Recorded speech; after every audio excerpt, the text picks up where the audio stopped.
Boomba. Good morning. Cheers. Happy Monday. Oh, Monday. Ooh, I think it is Monday. Yeah, I have a ton of things to do this week. Imagine everybody does. Sean Egros. Happy Friday. Oh, yeah, it's Friday. Sorry.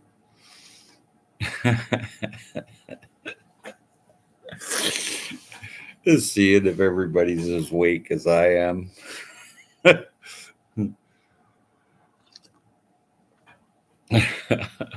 Amaponian. What's on your mind? Not much. What's on your mind? Good morning, coffee. It's a coffee chat, so anything, want to express yourself by saying you love the world, you know, you're the beacon of light in the world, be the beacon of light. Right? Yeah. I made a promise to a friend a long time ago I'll always be in the light. So, and yeah, cheers to happy Friday. I'm going to town today. Should be interesting. I had a hard time sleeping. So did I. I did not sleep well. I have to see three doctors today. So three different times. So 9:15, 1, and then at 3. So yeah. Town, you say? Oh, 3. Yeah. Yeah. That's the way it is. Nothing to worry about. What time's it there? Well, Amaponian, it is 5:45 a.m. Pacific Standard Time. And it's not daylight here. We're in the North Pacific. I think you're in Venezuela. Hey, that's a really nice place. Hey, like vegetation and a lot grows there. I had a hard time sleeping. Kids got up early, but it's all okay. Going to be a warm one. You were saying that it's supposed to warm up. The deep freezes come in here. It says like 2, 3 below, stuff like that. I went out there. There is a frost. I was just like, it's 9:46 a.m. there. But oh, so your morning's progressed by about 3 hours? Yeah, 3 or 4 hours. Yeah, I'll be below zero starting Sunday, Monday. No, it's already below zero here. It happened last night and went down to -1. I'm like, whoa, winter finally showed some winter. It hasn't done anything here. Well, a frost, I guess you can call that winter. Yeah, I'll be below zero starting Sunday and Monday and on. Yeah, just move slower when you're out in the cold. That's all. That's all it means to me. And I need the cold hours too for the trees. Oh my God, in my kiwi, I need cold hours. It just hasn't been cold. Hey, good morning, Scotty. It hasn't been cold enough. And when you need cold hours for like your cherries and apples, and you just got to have them. So I haven't been getting a lot of my cold hours, but my sunchoke sure tastes good. Chill hours, yes, chill hours. Well, however you wish to say it. You know, but on a serious note, if you don't have that, you don't get much fruit. But it depends. Now there's a lot of fruit trees that have been augmented. There's a word for you. Chill hours, yeah. So I'm chilling like a veggie villain here and smoking my salmon and having my coffee. My blueberries have that requirement. Oh, yeah, most things do that live in the northern hemisphere. Most, not all, but most. And some varieties have different rules. A lot of the old school stuff needed chill hours. A lot of the new stuff that's, you know, designer trees and stuff. It's kind of weird, but I don't think it's going to hurt us any. But there is something to old varieties, old heritage, that has and had more nutrients. There's been depletion of nutrients. That's one thing. But when you get a carrot, it's not like the carrot in the wild. Okay. Different nutrients. I need to organize my flower seeds smart. I have to do that. I'm going out with two people. One of them is doing flower arranging at a wedding, and the other one is forget what they're doing, but apparently they have a list and I'm to grow these things. Okay, I'm all for it. I like growing flowers. It's fun. It's pollinators, and it's really a neat thing to see flowers grow. There's got to be some that need to go out in the cold. Maybe I'll do that live when I find the time. Yeah, you were mentioning you were going live. I hope I haven't missed it. I don't want to miss a good live stream like that. There's a few people are getting organized on YouTube with their plantings coming up.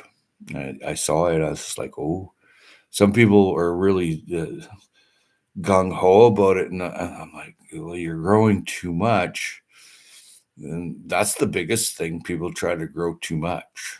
It doesn't work. You have to be pretty savvy to grow a lot of food. I have a friend that grows for thousands of people. He has a little tiny little farm stand on the side of the road, and his little front board window comes up like that. It looks like one of those Chinese junks, hey? And it opens up, and people are lined up there by 11 a.m. I'll tell you that. The parking lot's full, and then there's a lineup. Most likely, there's a dozen people ahead of you, and they don't want to miss any of their food. Well, good morning, puppy dog. What do you need? You need to go outside? Nope. You're hungry? Oh, yeah, that's what it is. Nope, there's food in your dish and water. Get going. Go on. Go on. You're cute and I'll beat it. Yeah, she's not going anywhere.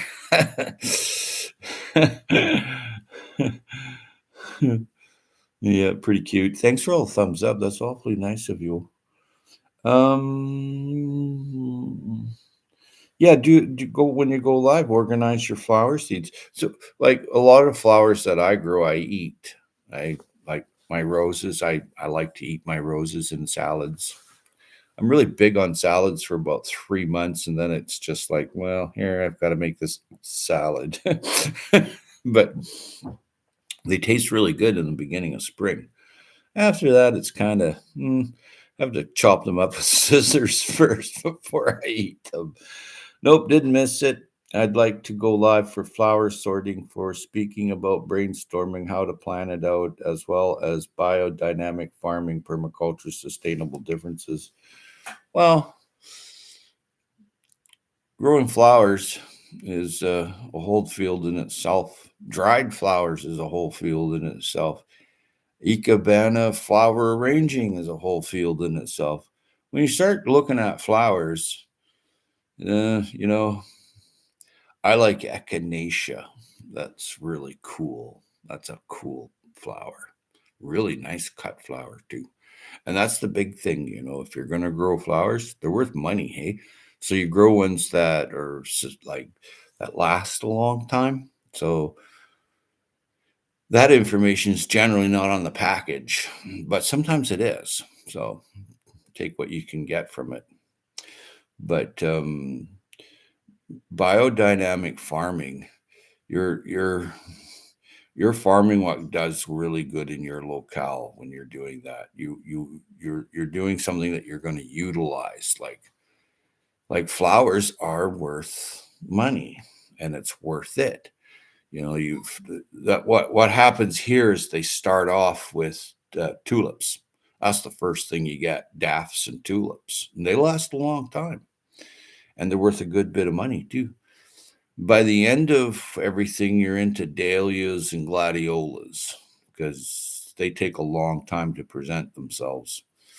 And dahlias, the the tuber is delicious, really good. Nope. Okay, didn't miss anything myself. Cheers and get yourself a coffee. I can't stay long today. It's just an hour. I have to go and shave up and wear a mask where I'm going. They don't let you in there unless you have a mask on. So I guess I've got to break out my N95. I should pull out my respirator and walk around. There's some really sick people here, though. Holy schmolians. Whole households are like people don't are all sick in there.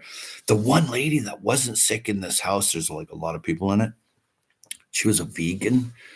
Yeah, she wasn't sick and she didn't have she didn't have that. All the rest did. And she's walking around, nothing. I was just like, what? Are you serious? Thanks for sharing your morning with us. Oh, you're most welcome. Thanks for being here. Thank you kindly. I keep hearing about all the sick people. Oh, man. Oh. There's some really sick people, like they don't even go outside. They just don't. They don't. I know of several, especially down near the old age home there, because I give them a little bit of food once in a while. And I seen the one that had the gift for gab, like myself. So I said, "Oh, what's going on? Oh, everybody's sick here." And I'm like, "Well, are you sick?" She goes, "Well, I had a sniffle and I fell down in the bathtub." And I'm like, "Well, maybe you should phone someone." She said she had fell down in the bathtub for over an hour and hurt herself.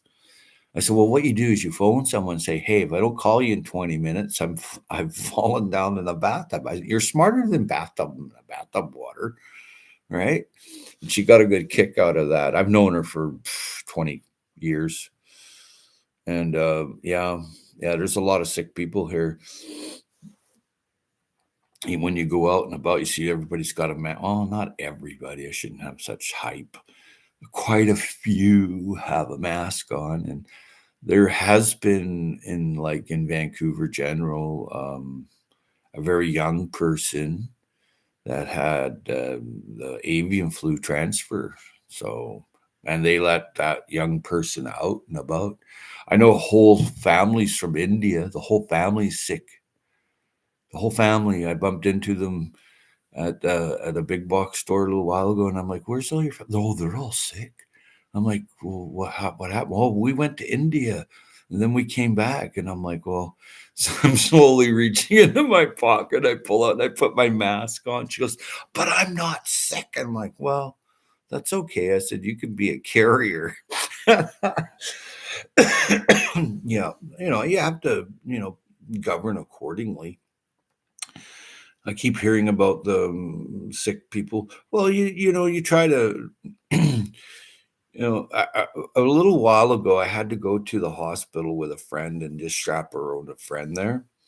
And we're pretty close friends. So my friend was getting some eye surgery. So my friend went and sat down in the row of chairs. And then this middle-aged gentleman came in and he starts coughing. He's got a mask on. He pulls his mask off and he's coughing. And there's there's aerosol fluid. Okay, you can see it because the sunlight coming through this way. I could see it, and I said, "Look, this person's really sick." My friend was under a lot of duress because my friend was having some surgery, and my friend looked at me and goes, "Oh, you're not a doctor. How do you know?" I said, "Well, I'm not a rocket scientist either, but I can tell when someone's sick." And my friend sat there, and then my friend went in for the surgery. I booked it. I booked it right away. And I came back and like I just booked it down to the end of the hall. And it's a big hospital, where they're doing surgery. So I went down and then I watched her go in and I was just like, oh, okay, great.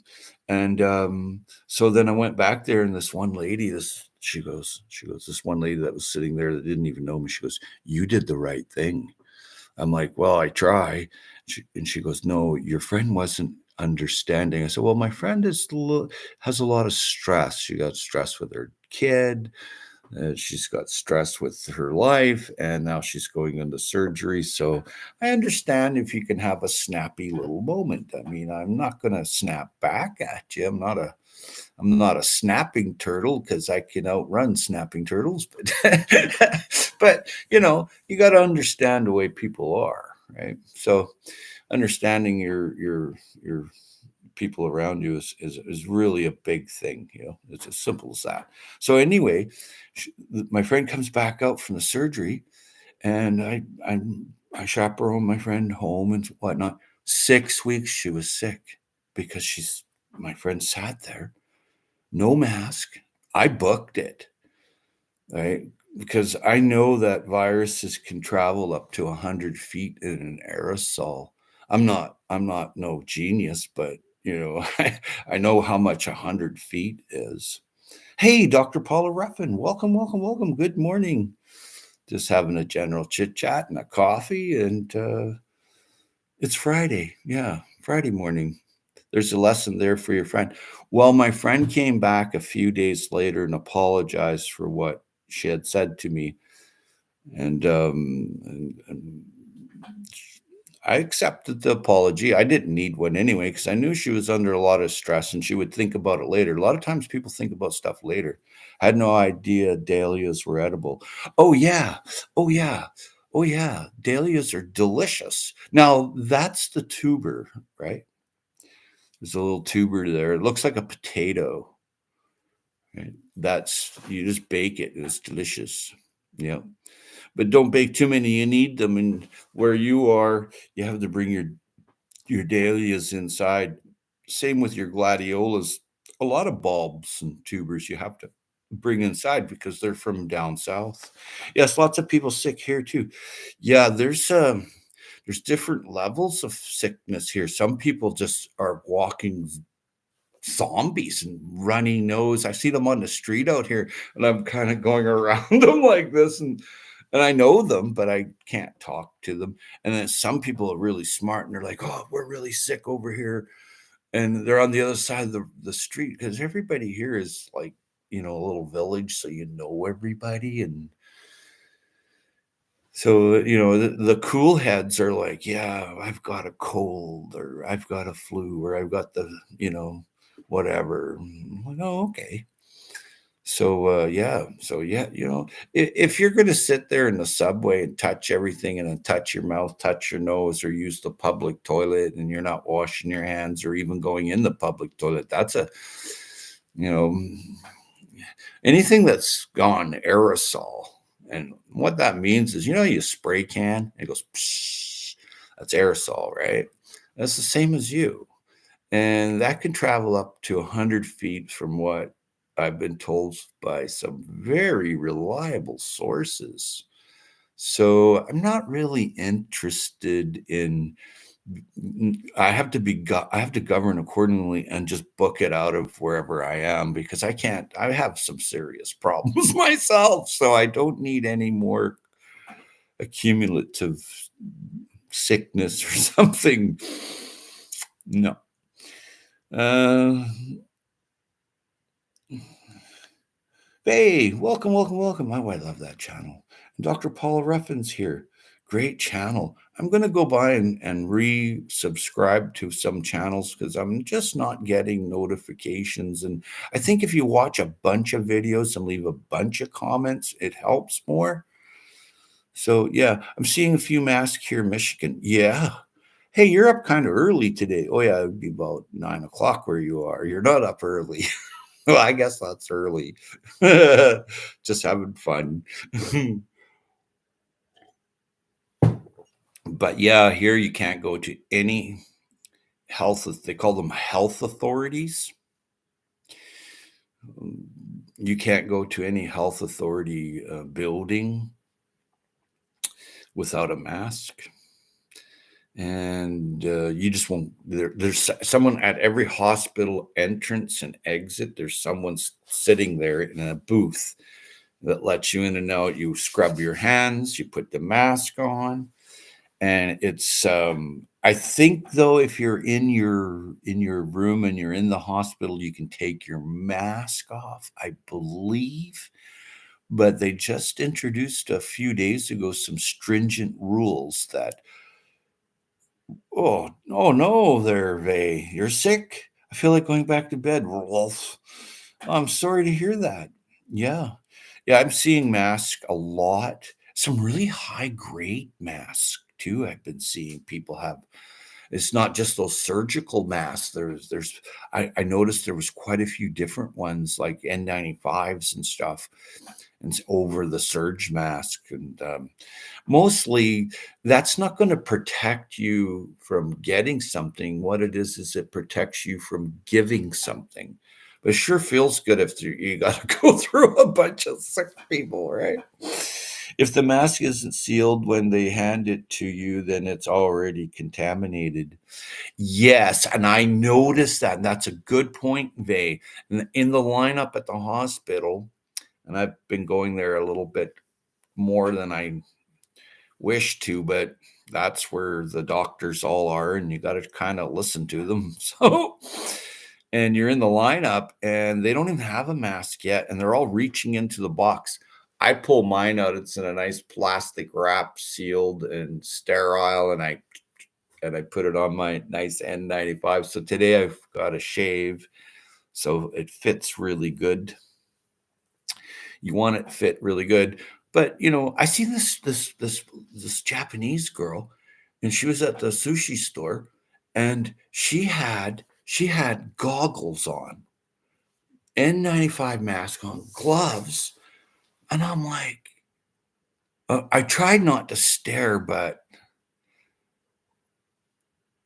I was staring. I found it impressive because she had long sleeve glove, like a swimming goggle, a mask, a hoodie. She had very little exposure. She doesn't want to catch anything. So I didn't have an opportunity to chat with her or anything, but I did find it impressive. Her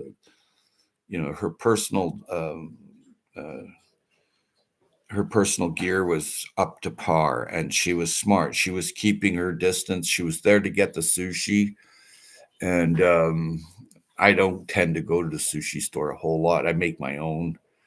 I just buy the wild albacore tuna loin, and then you just make your own from there. But sushi's so good for you. You have to be really careful with sushi. You don't want anything rancid. You best learn a few things first.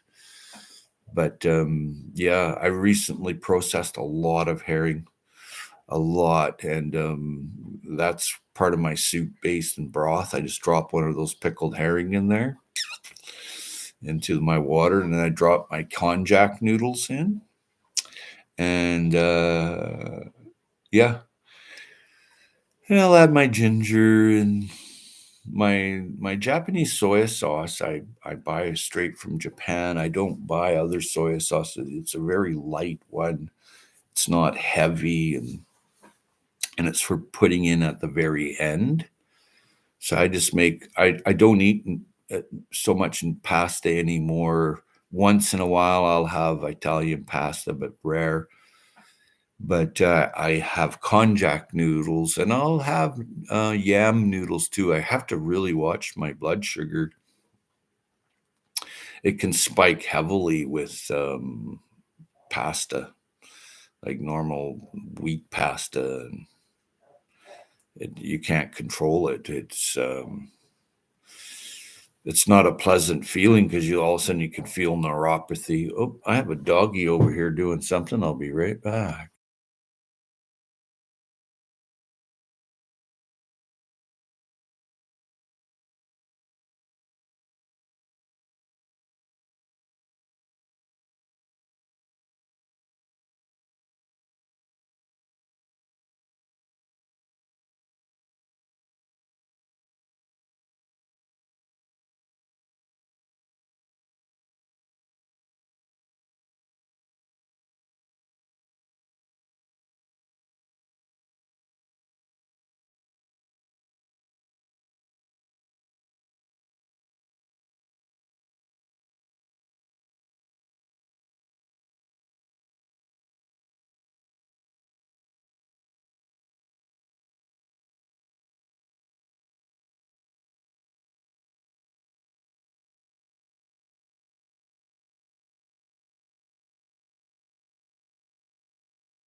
Yes, no sound.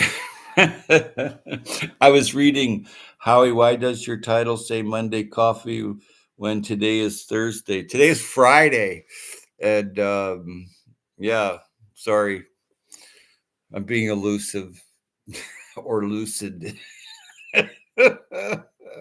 My buddy comes over every day. He tries a new word on me, and mostly I get most of them, but sometimes I can't even remember some of the words he uses. Yeah, you're right. Today is Friday. Mhm. Yeah, I know. Monday coffee. Yeah. Today I'm going to town. I have a very good friend taking me to town. Should be exciting. As long as I'm going down there, I'm going to be picking up some of the flowers. I have to grow flowers for this wedding I committed myself to at this huge hotel on the West Coast. The great thing is I don't have to pay for the 3 day stay, and it's like a humdinger of a pile of cash to stay there. And I'm like, oh my God, that's a lot of money. And just for reservations for for the wedding, just to have the wedding there, it's $25,000 or something like that. I'm like, holy schmolians, and I'm showing up to this. So my room's paid for, and I committed to growing the flowers. So that's something that I'm going to be doing. But if anything happens where I'm not well, I'm just buying them. Just throw a couple of G's on flowers here, 3,000 or whatever. I figure about $3,000 ought to get me a ton of flowers from the flower growers here. But I'm supposed to meet up with two friends.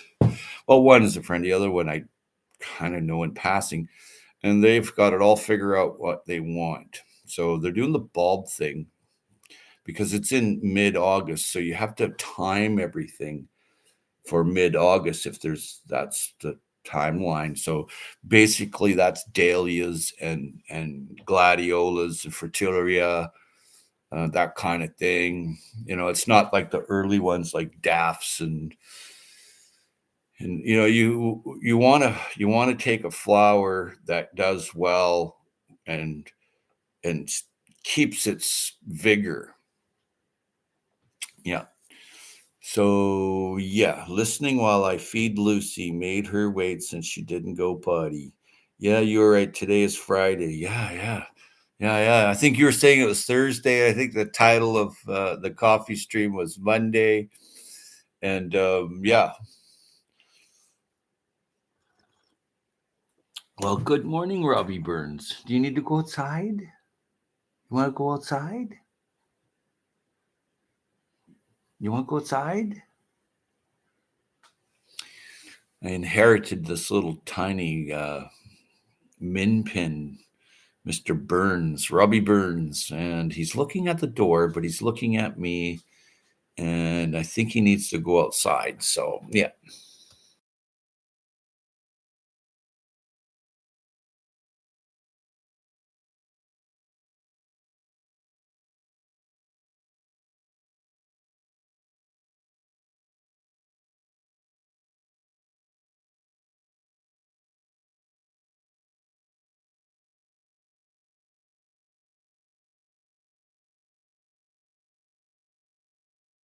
And I didn't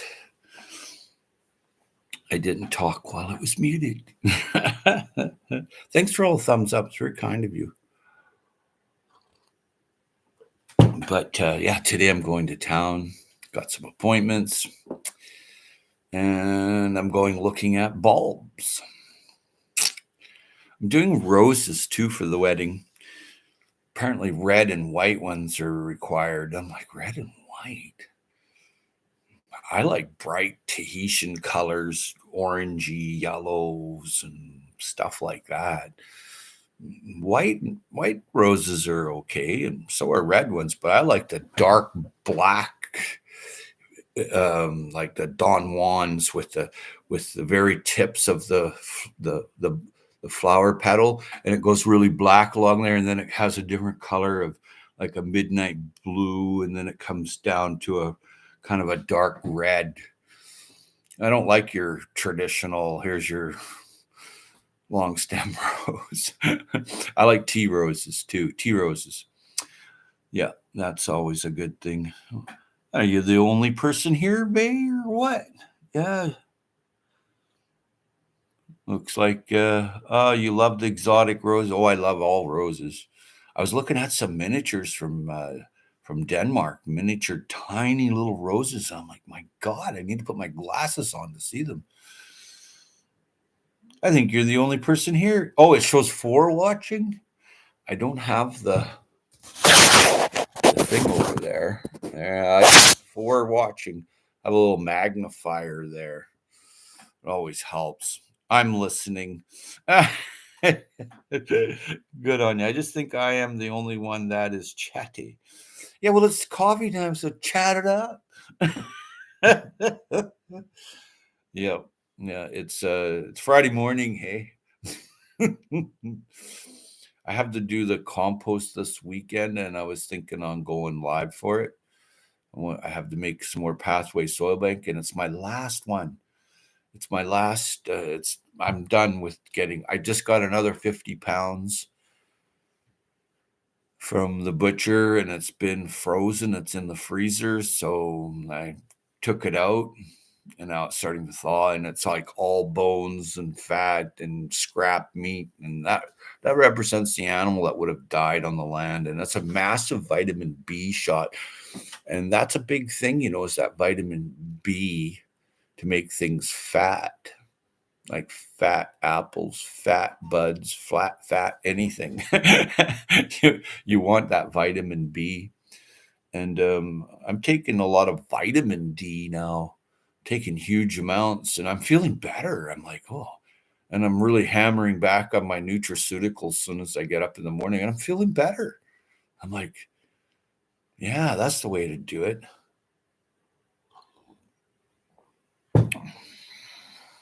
I need to start hauling my compost to the off-site garden.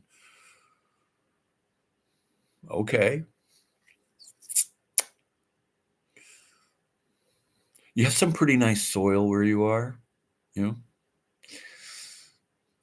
For myself, I'd be composting in play in a garbage can and just letting it turn to soil.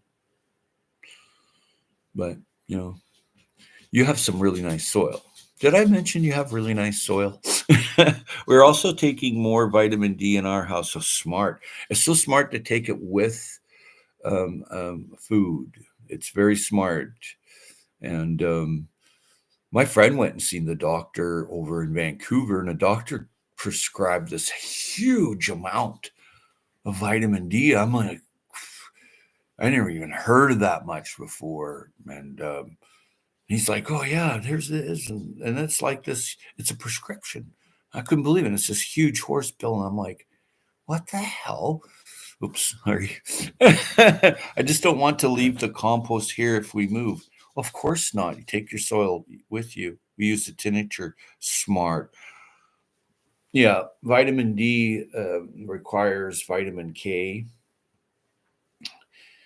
It also requires you to have another lipid with it for it's you know it's you have to eat it with food. It's imperative to have it with food, and while you're eating your food, it's imperative to have it at that moment. And that's what the experts tell me. I'm no expert, but I sure will listen to one. Yeah, like that. Like there's a couple people come on here that are really intelligent in the medical field. A couple of doctors that I know. One of them is Dr. Paula Ruffin will come here, and the other one's a local doctor, but I don't think she says too much. I've never seen her comment, but she sure knows all about what's on my channel. Right? People are private, and that's okay. I'm okay with that. But vitamin D, I like to leave my mushrooms in the sunlight for a little bit. Vitamin D can be found in everything from sardines to your food. It's how much it's been out in the sunlight. So that's the big kicker. I have vitamin D.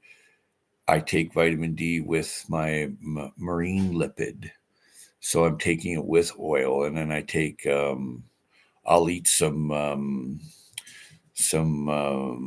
Brazil nuts. That's really super high in vitamin K. I'll eat some Brazil nuts, and then I'll with my food, and then right shortly after that, I'll be eating my vitamin D. And in the morning, I take a bunch of vitamin D with a lipid though, and I take vitamin A. I take lutein, vitamin B12 complex. I don't take vitamin C.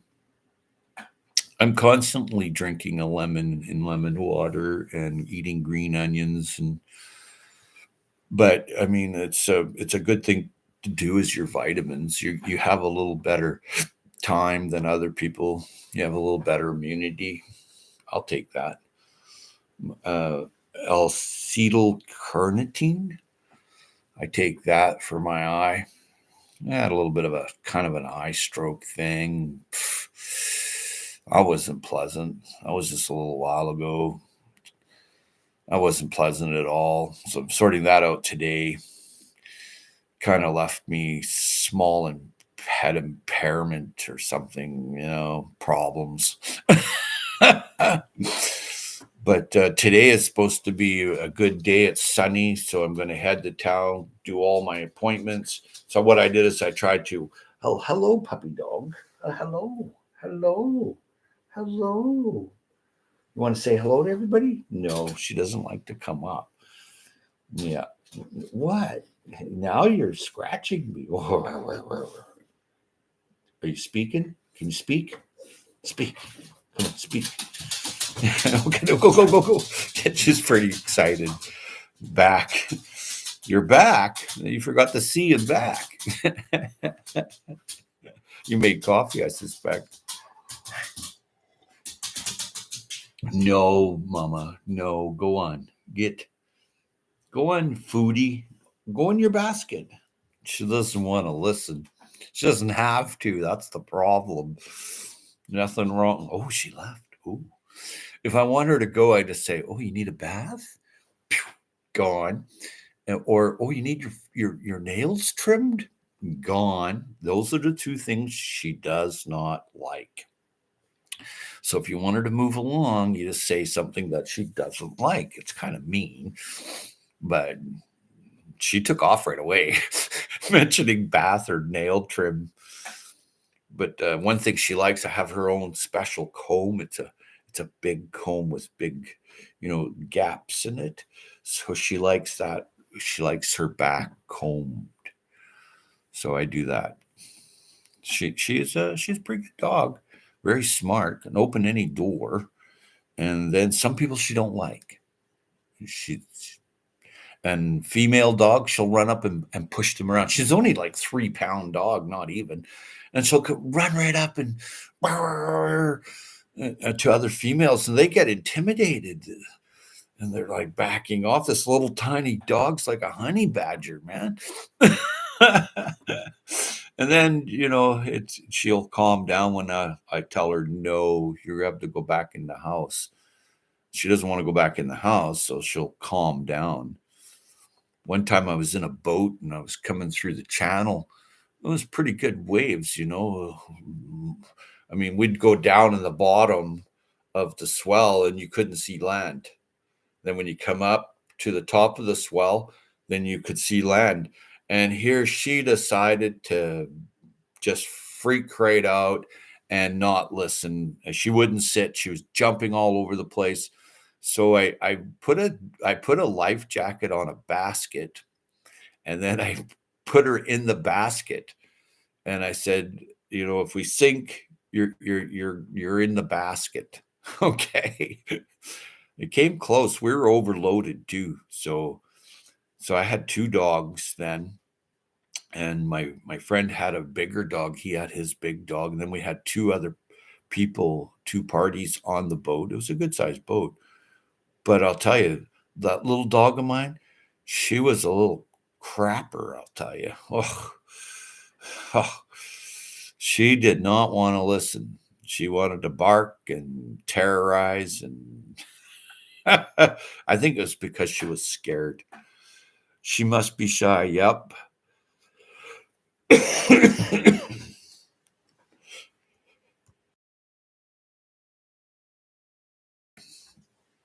Good Eats Homestead. Welcome, welcome, welcome.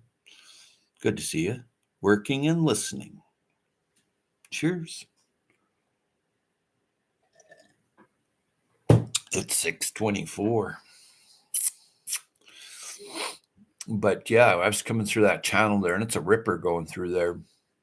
You get little whirlpools and stuff, and just so happened we had like 90 gust come up at the time I'm going through the channel with these dogs and people, and it wasn't a pleasant time. Just recently, a few months back, two young men drowned in that channel. It can get rough, and you better know what you're doing. I know what I'm doing, but there's always the variables, like a dog that's freaking out or a human. When I scolded my dog, one of the adults, they're like, "Oh, you're talking to the dog mean," and I'm like, "You know what? Just shut up and sit there, okay?" And she's looking at me. I told her to shut up, and I mean, I'm a little bit concerned myself, so I don't need more added to it. And I certainly don't talk to anybody like that.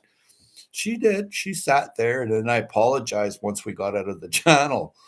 Once I got out of the channel, I said, "Look, I didn't mean to talk to you like that, but I have to look after the boat." And there was one there, the guy that was the captain was a very good captain of the boat, and he's like, "You did the right thing. You did the right thing." Because she was getting a little hysterical and babbling and stuff. And I was just like, man, I don't need this right now. I got a dog freaking out. I've got one of the party members on the boat, like just irate, pretty much. So, and I was on edge, but I kind of still felt bad about saying what I said. And I apologized. I said, I was under a bit of duress. I said, we're going through the channel. There's whirlpools going by, and there's rollers like this, and then there's a 90 gust of wind, and we're top heavy to begin with. And all these things are going on in my mind, and I don't want anything shifting on the load. And I was taking back a big camp that had been out there for a long time. And I don't like to leave anything in the bush here. I like to take it all home. So we had several garbage bags of like just garbage, even garbage I found, like that people left behind. I'll pick it up. And if it's toxic, like a battery, I'll put it in something and take it out. But she decided that I wasn't treating the dog right because the way I was trying to get her to settle down and stuff. And then when she seen me making the putting the life preserver inside this basket and putting the dog in there and putting the chain on it, and I tied the dog to the basket, and she thought that was just too much. I'm like, well, if we go down, the dog is going to live in the basket with the flotation device. She went off the end, dude. That's when I stepped it up, and I don't normally ever tell someone not to speak like that because I like to hear what people have to say.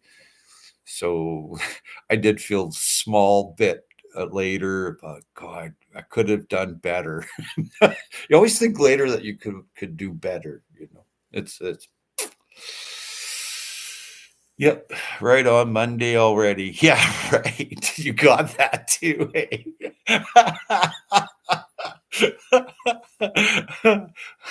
Happy Monday. This was a long 2 weeks. The past actually past 3 weeks have been really long and enduring, to say the least. Yeah, right on Monday. Good morning, wild edibles. Sometimes you have to talk sternly to your dogs. That way they know you mean it. Yeah. Quit beating yourself up. How you did the best you could do in that crisis. Well, I did at that. I know that. I can freak out around water, but a gilding word, a guiding word sternly does wonders. Yeah. Yeah. Well, I was doing like, I was speaking softly to the dog. I was speaking softly to the irate earthling, but the irate earthling just brought it up to another level, and I don't have time for it. I've got to be careful here, because when we left the North Pacific out of the islands, there's a lot of little islands, right? And coming through the narrows like that, you don't need someone beaking off, and you got to have your A game on. You can't. I may have said dropped an F bomb too, so. But I'm under duress, man. I don't have time for nonsense. And but I'm not going to beat myself up over it or anything, get all wrapped up about it. But that person never came back to our trips. I do see that person once in a while, and they're quite cordial. So, but I don't think anybody ever spoke to that person like that before. Oh wow, yeah. Yeah, wild edibles. I can freak out around water, but yeah. And when you are under stress, idiots tend to put their nose where it doesn't belong. Well, this lady knew nothing about the ocean, nothing. And I can swim very well. Well, you wouldn't swim here. You'd last 4 minutes in that ice water. Some people lasted 20 minutes. They have extra fat, and they can float because they have extra fat. That's the great fat. That's the great thing about being chubby. You don't sink. But just a few months ago, well, it might be even longer, two young men in their mid-20s both died there at that channel. They just don't understand. They think it's all nice and glory and it's all nice, beautiful, flat water. But when you hit that channel, that entire ocean out there, it's got to come through this little tiny gap.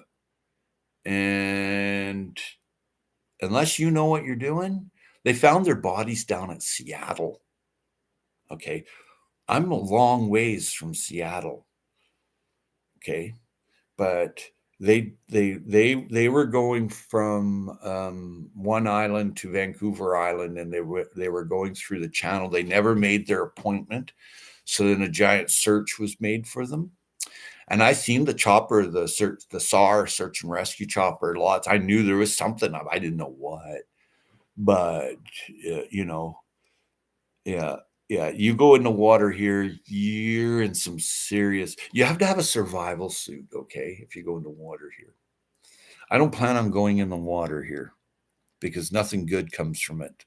You don't live long. If the whirlpool don't get you, then the crabs and prawns will get you when you sink. It's it is not what, like a lake or a river. This is the Pacific, North Pacific, okay? And some of the water here can get really nice going, but it can also get pretty rough. And if you're not paying attention and you got a dog to look after and a person in the boat going stupid, oh man, it was it was tough. I bet it reminded me of my grandfather. My grandfather would tie into you if he needed to. He was a very gentle man, but if you needed a good talking to, it was short, sweet, and you were getting a shitty stick. Oh yeah, way too fast. Oh yeah, the water can travel super fast here, especially inside the inside passage here. Lots of boats sink, big ships sink here. Simple as that. Yeah. Hey, Newfound Drone Productions. Hello, Bill, all the way from Corner Brook, Newfoundland. Rivers here can be dangerous too, depending where. Oh yeah. Oh yeah. Oh yeah. Just having a conversation about be careful who you take on your boat with you. It's best not to go in the water. Yeah. Nice to see you. Nice to see you too. Wild Edibles is here. Vay is here. And Shawnee is lurking and listening and thinking about moving her compost today. That's a lot of work. It's a lot of work. But mobility is everything. I seen Dave Knight cleaning his driveway with his John Deere tractor. I was like, you lucky guy, man. No shoveling for Dave Knight. Just gets in his John Deere, and he did a pretty good job too. He could handle that tractor really well. I'm sure he had experience before. Yeah, I seen Dave Knight's greenhouse the other day. Isn't that badass or what? Dave Knight's rocking along, man. And that's what you need. I mean, you're in the north. I left a like. Oh, I did too. I shared that. Sometimes when I share stuff, it doesn't show up. Nobody does it. It shows up and there's nobody goes there. And I'm like, did anybody see it? You know, no swimming here, but you can walk the river rocks for clams and crayfish. Ooh, crayfish. Yeah. They saying, hey, Bill. Yeah, yeah. I have to close the window because my olive trees are looking a little, it's too cold for olives.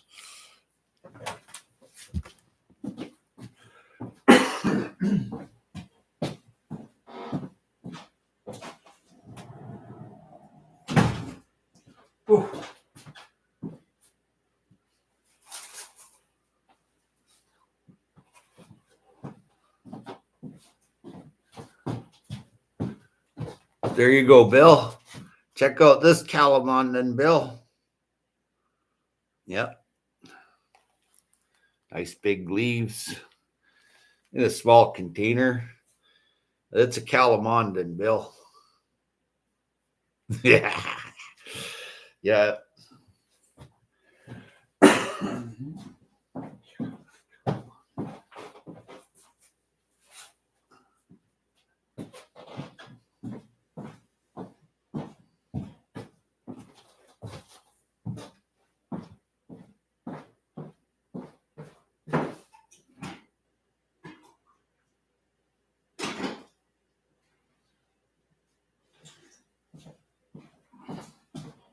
Oh.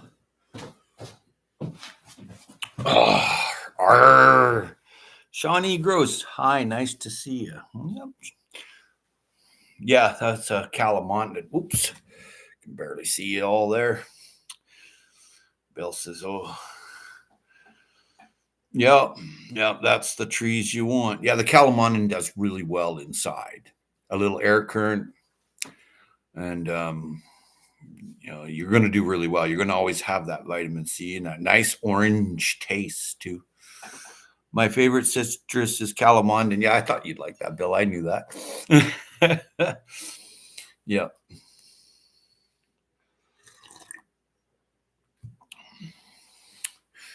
There's a lemon called the Ponderosa lemon. It's a giant lemon. Gets like 15 pounds. Have you ever seen that, Bill? I need to use up my lemons, maybe plant some seeds, see if the cats eat them. I have an idea to prevent that. Well, yeah, I have the calamondin now, Howie. You're smart, smart. You can make earlier clones really easy from them. They really multiply really fast. And yeah, plant the seeds wild. There's nothing wrong with planting seeds from any lemon, citrus. If you've got a window and you've got a little bit of light, and then when spring comes around, you pop them outside in a container. You always got that citrus. I need to. Okay, yep. Never heard of it. Yeah, it's called Ponderosa lemon. You can Google it. Calamondin cross mandarin, not a glamonzi. Ah. Plant sprouts for cats, maybe barley grass or birdseed. Yep, and canna mandarin. Calamandarin. Huh. Interesting. Yeah, I highly suggest everybody grow some type of subtropical. They're not really a super tropical, while other ones citrus are. I have that cultivar now. Yeah, so what happens with me is From November 1st to March 1st, I tend to bring my citrus inside. Tomorrow, I'm going over to the citrus orchard that's over just a couple of streets up from me that I grew all the citrus in there from seed years ago, and they look after it. So I'm going over to put in some heating in there. They need a little heating to bloom. Cats don't eat cacti. Well, they don't like the glochids, I suppose. It's supposed to be a sweet fruit. It is if you leave it on. Yeah, nice, Howie. You'll make me happy. Laugh Out Loud Citrus is my game. Yeah, I have to go over there, so I'll make a video. And there's be a few citrus to pick too. They don't pick them all the time, but they were interested in my herring, and I'm going to smoke a bunch of the herring. I have it already prepped and cleaned, and took all the scales off. If you leave scales on the herring, then it can get rancid, eh? So I had to clean it all up with salted water, clean it up, and I made quite a bit so I could have some kippers. They used them to pick their teeth. Ever wonder what's on a spine? Hmm. Interesting. Happy Friday it is? Yeah, happy Friday. And then for Monday, if I'm not around, happy Monday. And if I missed you yesterday, happy Thursday. They thought it was Thursday. Is it Friday? I think so. Well, I've got 3 doctor's appointments today, so yeah, it's Friday.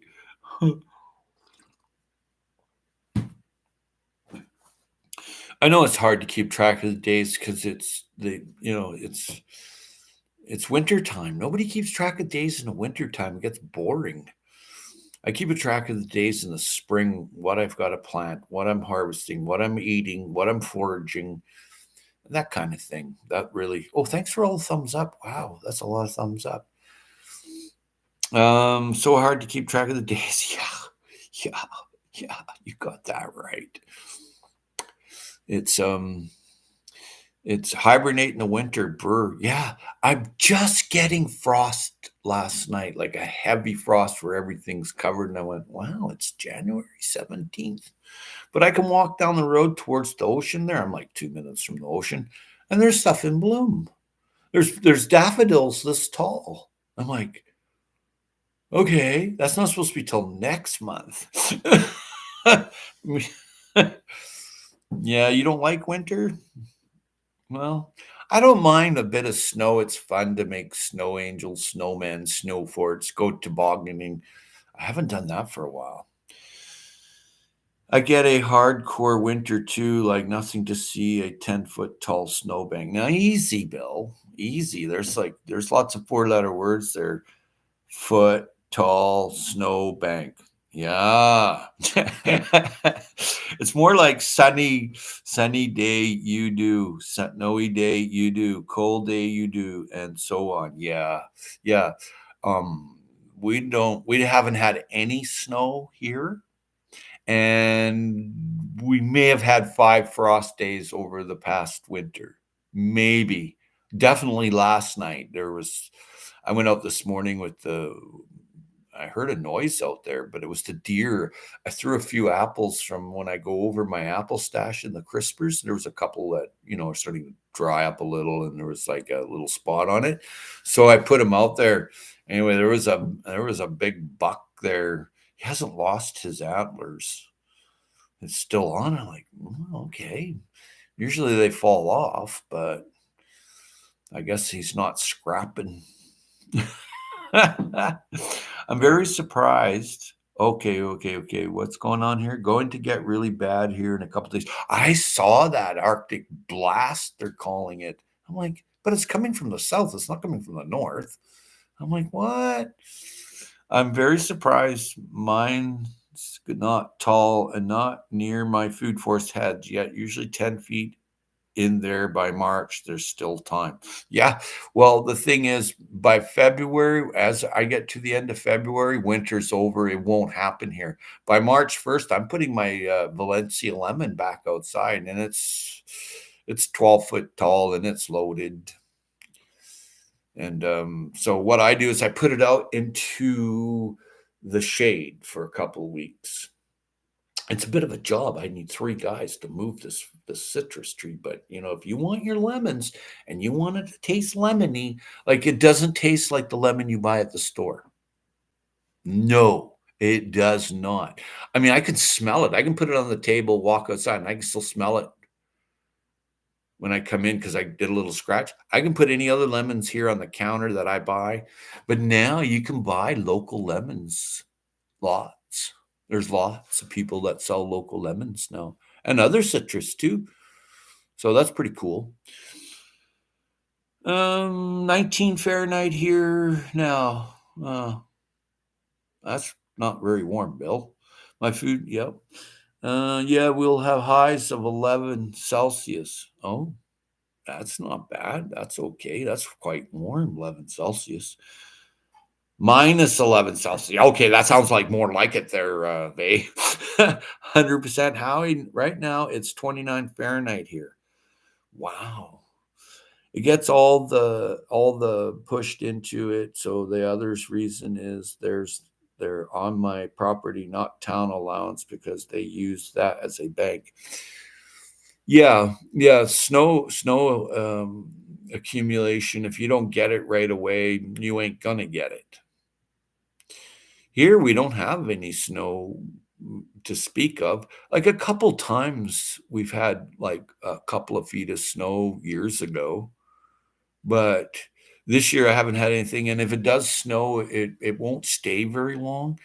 The temperature fluctuation here is quite something to see. It fluctuates wildly. Okay. It really does. It's amazing to see, especially in the springtime. I'm pretty much ready. I've got all my soil for my containers. So I'm pretty much ready. I just have to do this flower bulb trip. And I'm going to buy a bunch of roses from like Walmart or Costco or something because they have a great deal. And because I agreed to grow these flowers for a wedding because I was asked by a family member to if I could do this. And I'm like, well, yeah, for you, I'll do it because my family member is a really cool person. And I said, yeah, I'll do that for you. But I said, we're going to need to purchase a few things. And I guess they have the budget for it. So I was just like, okay, well, this is what we're going to do. You bring your list. So I'm supposed to hook up with them today in the middle of 3 doctor's appointments. So that ought to go good. But hey, the family member is the one that's driving me to the doctor's appointments because it's on different sides of the town. Yeah. The aroma of homegrown lemon and oranges, there's nothing like it when they are at peak ripeness and picked right off the tree. There's absolutely nothing like it. Like the zest, I use the entire lemon. There's this lady from Ghana. She's from Africa.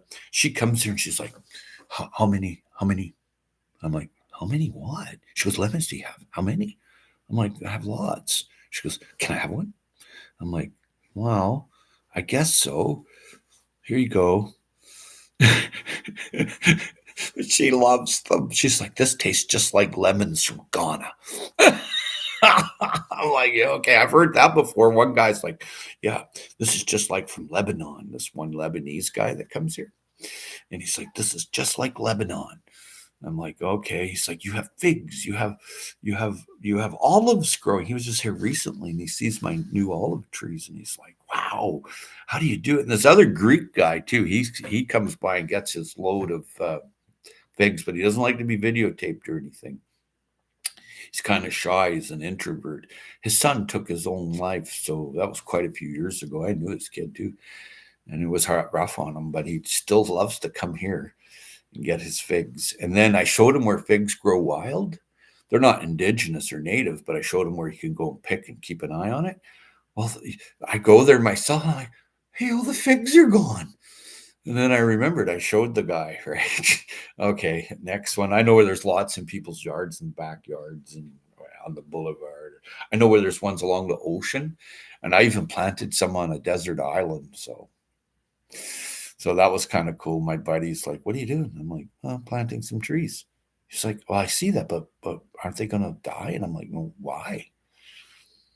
You know, why?" It's the first thing in spring, boom, they get that spring seating, and then see the idea is that you get two seatings per season. Now, if you go and you plant it in the fall or in late autumn, you got to look after a little bit because there's no water. But if you can look after it or get it planted and you get two seatings, you do really good. Be right back. Phone call. Okay, leaf layer two, lots of layers above grade of the town allowance. Oh, that's cool. Laugh out loud. Lots of wood chips under there somewhere. I need more. Food forest hedge kind of filters the road melt water. Yep. Yeah. Well, the big thing is, grow where you can, what you can, and what you're going to use. If you're making a little farm stand, well, that's a good thing because your money's streaming. There's many things that a stand outside your house on the road can offer people, and leave a suggestion box, right? You leave the suggestion box there at your stand and do it before. Put your stand up before and say, look, if you've got a suggestion of something you want, just leave it right here. And even take a deposit if you can. You know, I just had deja vu. That was weird. If I clone my cherry tree, could that new clone tree pollinate it? Of course. Why not? Be right back, phone. Okay, cool, cool, cool, cool. Yeah, you can air layer any tree and in multiples. When you grow trees in multiples, you're going to be assured of pollination. Now, there are male and female trees. You need to learn which ones to have both going on there. I thought it was another crab apple, but they cluster like cherry and no apple spikes. It's a cherry, all fruit drops off. Well, that's a good thing. If it's a cherry, even if it's a choke cherry or dry cherry, I grow all kind of cherries here, and I'm quite successful. Just past few years, I've been getting quite a few cherries. But I notice if I don't get enough cold hours, I don't get a lot of cherries. It has to be cold or chill hours. I think that's what Shawnee Groves mentioned that it was chill hours. And that's really important. I'm pretty much set. I'm going to be looking this weekend at putting in a heater into the orangery to keep the citrus alive. And I'm looking at buying some PVC pipe for a hoop house. I'm not building no big, huge hoop house either. And I only use it once in a while anyway. I'm not like Dave Knight. He's got like a exploration ship there, man. You should see the stuff he's got going on. That was very impressive. But if it works and you're in the north like that, go for it. I think it's from cherry pits. Put them out there too. Yep. Yeah. Well, grow what you can, even if you're not going to eat it. Birds eat it. You know, pollinators. Just not you. So grow whatever you can, wherever you can. If there's nothing there, put a tree there. Yeah, enough hours in the season under 4C or 40 Fahrenheit. Yeah, yeah. Well, it doesn't do that a lot here right now. Uh, like I said, there's been no winter on southern Vancouver Island to speak of, like a few frost nights here and there, like last night, but there's been no snow, no, like, you see snow for like 2, 3 months, some other places. That has not happened here. It did not happen. Usually you get a dump like, you know, 15 inches in December. Never happened. Did not happen. And then in January, you can expect a bit more. And then in February, expect a bit more. None of that's happened. Of course, it's not February yet. You have to excuse me. I have to let the doggies in and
So I planted my amaryllis. It's doing really well.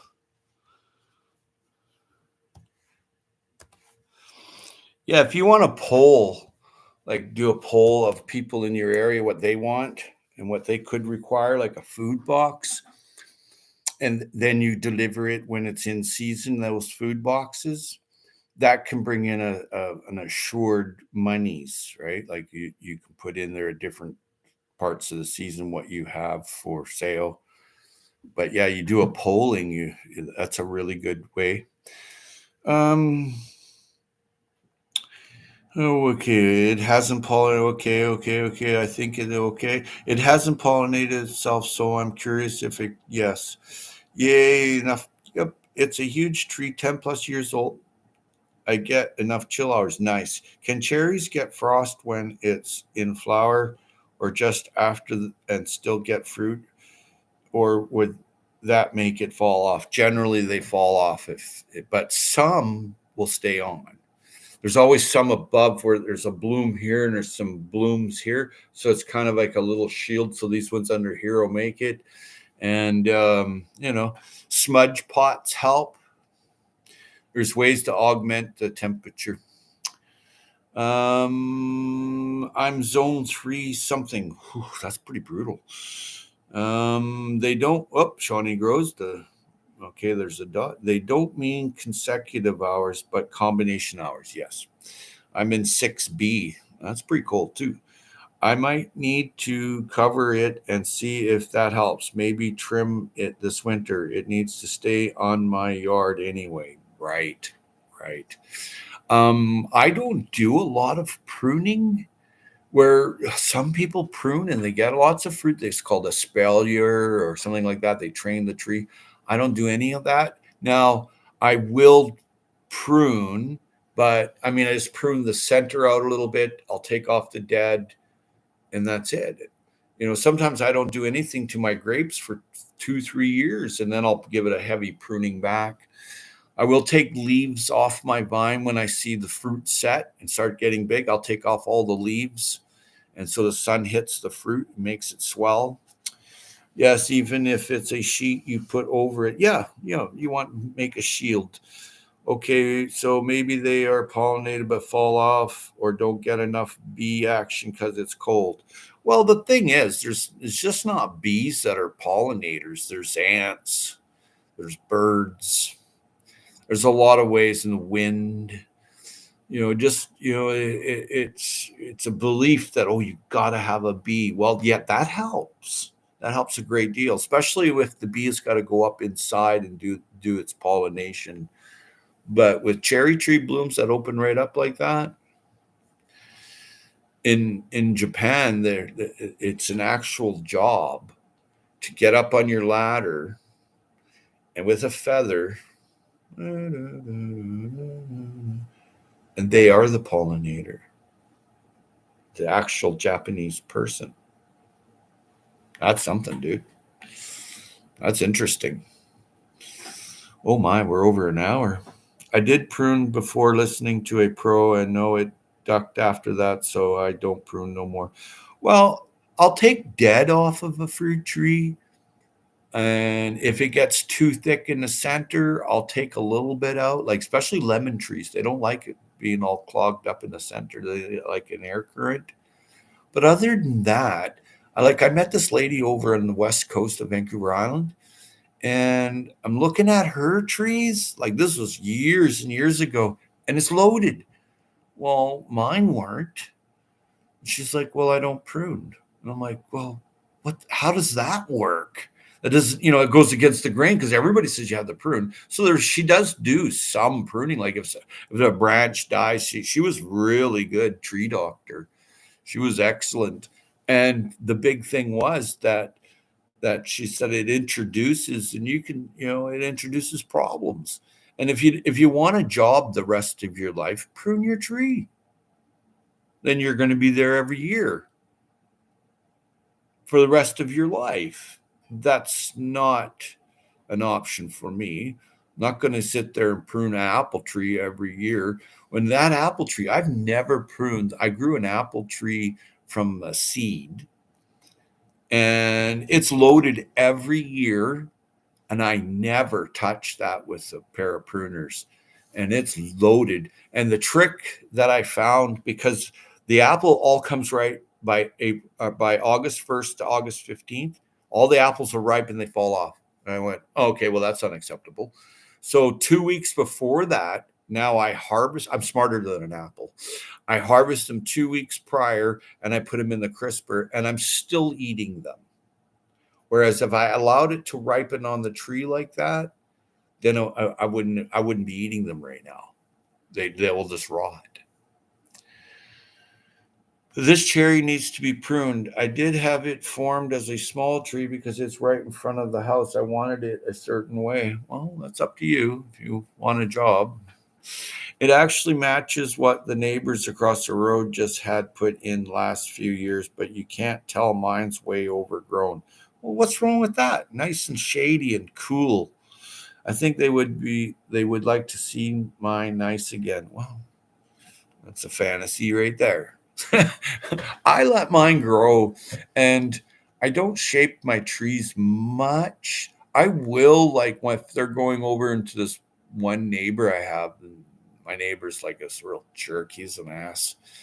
And I seen him out there with a pole saw reaching over my fence. I'm like, what are you doing, man? He's like, well, those trees are growing over our way. And I'm like, yeah, you can't be sitting there with a pole saw reaching over and cutting my tree. And he's swinging it wildly like a freak. I'm like, you're nuts, man. His wife is screaming at him. And then he realized, I said, you are on camera. I never did anything with the video. I didn't even put it up. I don't need a problem. But he knows, you know, if anything goes on again. I'm just, you can call the bylaw and you can get involved and you get all wrapped up in it. And then you own this and then you own that. And then when you see them in the public, it's like, oh, Jesus, do you need any of that? No. Just move along and forget the jerk in this world. They're not worth remembering. Yeah, I hear you, Howie, but it has the shape I worked with the tree. Well, good for you. Only way I would prune a tree is to control the height of the tree. Yeah, I'm not into that either. I like it that it grows big. That's what it's supposed to do. And then I put like kiwi, grape, passion fruit in there and let her go. I'll even put a climbing rose in there and let her go. I'm and I don't do anything. Right? I had to bring in an arborist to cut the one that was over the pear tree I moved here, had grown up and it was rubbing on my side of my house. It had grown so big. So I thought about this, okay? And then there's a grapevine in there, and then there's a climbing rose, and there's a passion fruit, and then there's a jasmine vine, and then the list is really endless. I said, look, 6 feet from the house, just cut it straight down like a machine cut. He's like, we're not going to just cut off a piece here. I said, look, just cut it off straight down. It'll take you 5 minutes compared to 3-4 hours later. And he's like, well, you won't get any pears. I'm like, well, that's my pear tree. So he cut it off. He just put his arborist ladder there and he cut it all off, cut the grapevine, everything else all off. So the tree right up to where the main trunk of the tree is. So it still has 3/4 almost here, maybe 60% of the crown. But I have airflow through where the house is. This house is entirely built of cedar, so it doesn't rot. And anyway, last year I had more grapes and pears that I could use. So I wasn't kind to the tree where I should have done, like going in and buttoning it all up. In the arborist world, it's called the Mediterranean look, where it's all butchered, right? We need to clean up the fence line trees and get the firewood really from my own yard. Nice.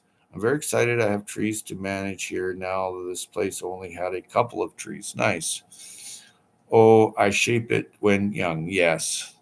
If there was a sidewalk, it would be right there. So those branches come off by me, not the town. Oh. It goes by the trunk here. If the trunk's here and the property line's right here, the town owns it. If the trunk's here and the property line's here, you own it. That's the way they look at it. Some trees here are protected. You just don't mess with it. And there's people that run around with their camera. They hear a chainsaw, and they got you. They got the camera. There it is. Cutting tree down. This one lady really upset everybody in the neighborhood. She came here with her and her husband, fairly well off people. They had a lot of money because they built a $600,000 house. That ain't cheap. And then it's $1 million to the lot. But they cleared the lot. And the front of the lot had indigenous BC dogwood, giant ones with lots of flowers. And then on the south facing of the entire property that was fronted of the municipal common ground was all purple lilac, bulldozed. So anyways, she got in a lot of trouble for the indigenous dogwood. She had to replace it. And I think she paid like a couple $1,000 fine too. And I said, well, why cut it down? She goes, I did not authorize that. The architect and he said bulldoze the place, so they did. She hired someone else to build this dream house. He didn't care about and there was a giant old growth BC dogwood, and they get disease here and die. You get cryptococcus in the ground. And came in on camellias in 82 or 83 from Alabama. All these camellias came in the nurseries. Well, it had the disease in it. I planted everything. Okay, we need to, yeah. Okay, the wild edibles. I planted everything in a good spot, but branches can hang over. Yeah, don't need cameras nowadays, only a cell phone. Well, that's a new weapon, right? The sidewalk ends in my driveway, so I line things up well and keep it back on my yard so they can't do anything. Hey, Mother Earth Garden Club, good morning. I don't cut that lawn, the town does, and I think it goes on my taxes, but I don't know for sure. I don't think it goes on your taxes, but if they come and mow the lawn at your house, it does. If it's on your property, they'll tag it on. Everybody's saying hello, hello, hello, hello. And I've got a coffee. Well, it's 7:06 and I got to start my day. I'm going to go and get ready for the dock. Great seeing everybody. Much love, mad respect. Get up and grow. And the rabbit eats it before that. Yeah, have a blessed day, everyone. See you, Vay. Good to see you, Verna. Great channel. And you take care. Much love. Howie. Howie. Good to see you, Mother Earth Garden Club. Yeah, I got to get going, and I have a day ahead of me. The next 12 hours, I'll be taking off out of here. So I'm heading to town. Something I rarely do. Blessings to everybody. Get up and grow, and make your Pathway Soil Bank. Hugs to you as well. And plan. If that's what you're doing, if you got property, boy, every inch of it's producing something that's useful, whether it's a pollinator or food. You all take care. I'm going to end this stream now, and plan, and do your research. And you can't go wrong with planning. Plan A, B, C, D, E, F, G. Take care.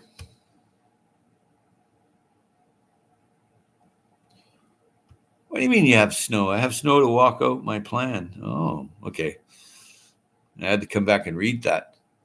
No more messages, eh? Just kidding. Yeah. Ooh, I get to have fish and chips today. My favorite.